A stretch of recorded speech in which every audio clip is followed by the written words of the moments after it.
Sure. Yeah. I mean, I signed up to be a cook thinking it would be easy and that I could do it with my hands tied behind my back. And unfortunately, I was right. Going from the creative fine dining environment to a situation where I had to do push ups in the kitchen because I didn't follow the recipe card precisely. Um, but the experience did ingrain in me a respect for, attention to detail, definitely cleanliness, sanitation, all the lessons you would get in culinary school about food safety, I got in the army. Um, it also taught me a lot about discipline, doing the hard things, even if I don't want to do them.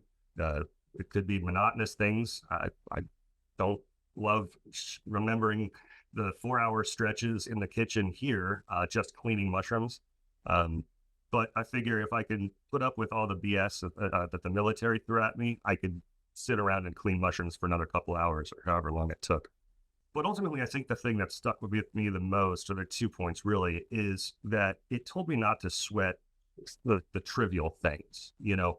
On one hand, I can talk about attention to detail and pay attention to little things, and I mean that.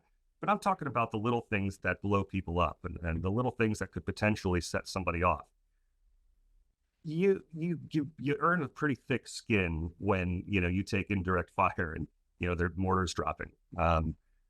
Life becomes you become a lot more grateful for the things you have after having gone through that, Mm. and it gives you a greater deal of patience, to say the least. And then lastly, and this is really important for me in terms of cultivating a positive work environment. When I started full time in 2006, I mean, Food Network was really peaking. And I'll never forget watching those shows with the yelling and the screaming. And I thought to myself, okay, that's just Hollywood. But as I got to know other people in the industry, particularly chefs, I realized that there has been for way too long a really toxic kitchen environment.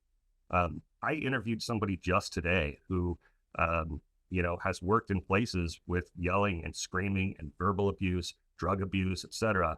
And I knew, especially having been in the military, the standards to which I was going to hold myself, that kind of environment was not going to be fostered or encouraged here.